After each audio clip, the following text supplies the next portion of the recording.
ไก่อยู่ในบ้านดูไก่ดิไก่นิ่งเดี๋ยวส่งมาบอกเดี๋ยว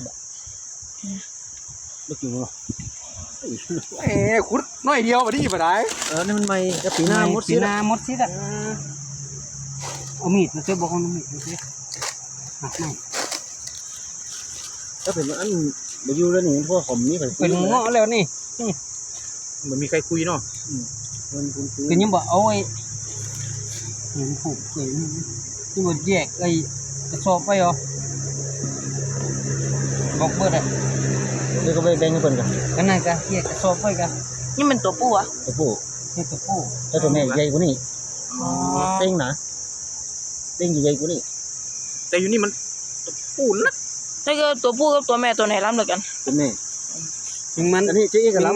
เหมือนกันนะเนาะเหลืองกับมิงมันแดงเนี่ย